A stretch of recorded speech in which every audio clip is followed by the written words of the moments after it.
Adai. Multaqa Adai artinya satu pertemuan pendakwah-pendakwah. Pendakwah ini kerja para anbiya yang berakhir dengan Muhammad sallallahu alaihi wasallam. Kemudian teruskan oleh khulafa ar-rasyidin, para khulafa, hinggalah jatuhnya sistem khilafah Islamiyah pada tahun 1924 yang berpusat di Turki. Kita sebenarnya ada sejarah khilafah Islamiyah yang telah hidup subur, megah, tertegak sepanjang 13 abad, lebih kurang 1.300 tahun, dan sistem ini telah terjatuh pada tahun 1924. Jika dikirakan tarikhnya, maka hari ini ikut tahun hijrah dah 90 tahun, ikut tahun Masjid 87 tahun, artinya Khalifah Islamiyah telah berkumpul.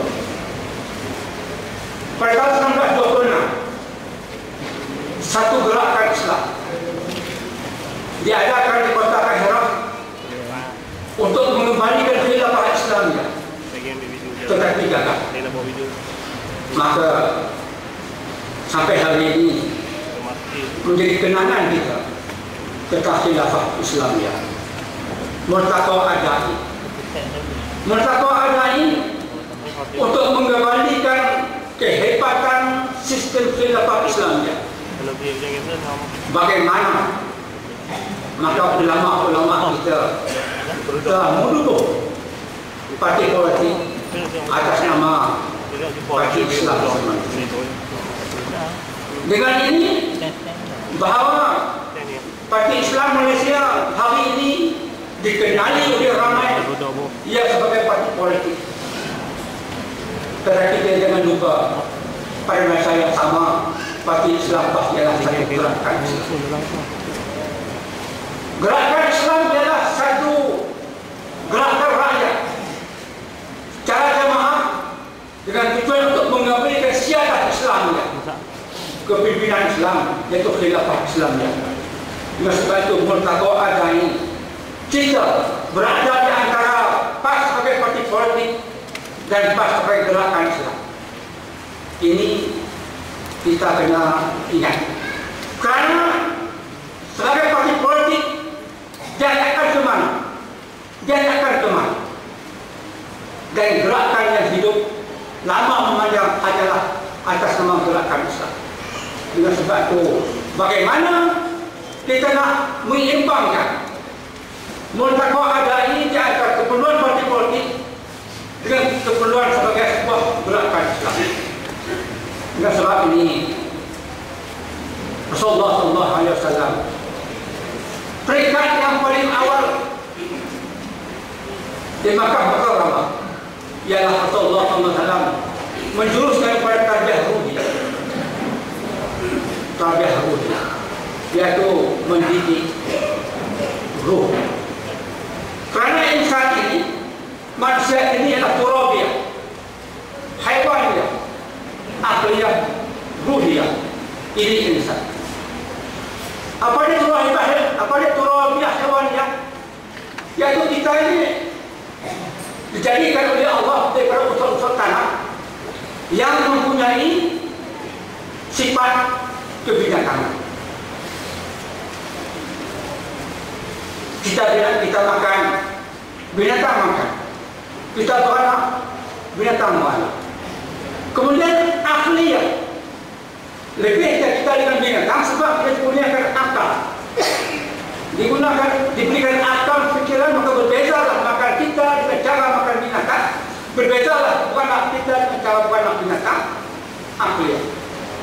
Kalau seperti itulah kita tak kemana. Tak kemana. Jadi kita membina kebenaran yang sehat dengan akal dan ilmu. Ini parti politik.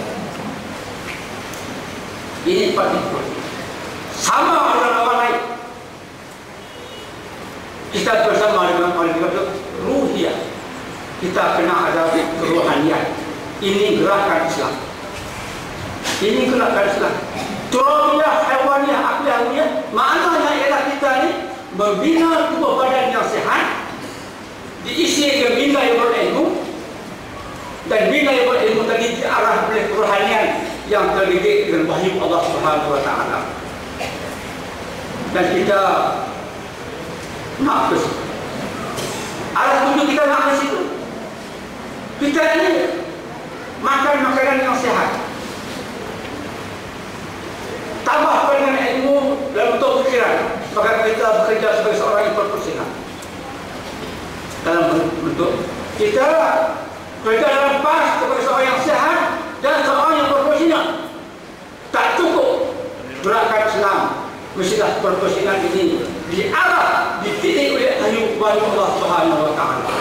Wa ma khalaqtul jinna wal insa illa liya'budun. Aku tak ingin jin dan manusia perlu untuk beribadah.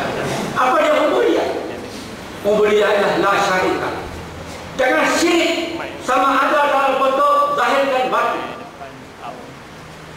Artinya, kalau kita hanya sekadar parti politik yang tidak ada sifat-sifat gerakan Islam, boleh terjerumus kepada syirik.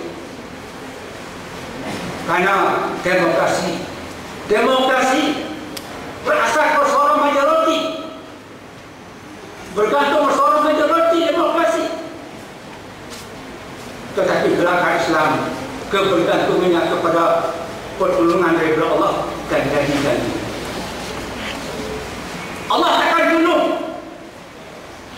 sekiranya kita ini tak memenuhi tuntutannya, yaitu ubudiyah kepada Allah Subhanahu Wa Taala. Maknanya Tuhan kita Allah di masa kita sembahyang dan Tuhan kita Allah di antara waktu-waktu sembahyang. Jangan jadi Tuhan kita Allah di waktu sembahyang, Tuhan kita berbilang-bilang, fala taj'alu lillahi andada, kemudian jadikan Allah itu pertinan titik di luar sembahyang. Karena hari ini banyak orang berhantar kepada wang ringgit, emas, perak dan sebagainya. Sebab itu kita gerakan Islam. Kita bercakap apa yang Allah suka dan kita bercakap apa yang manusia suka. Ini gerakan Islam. Sebab kita bergantung kepada pertolongan Allah Subhanahu Wa Taala.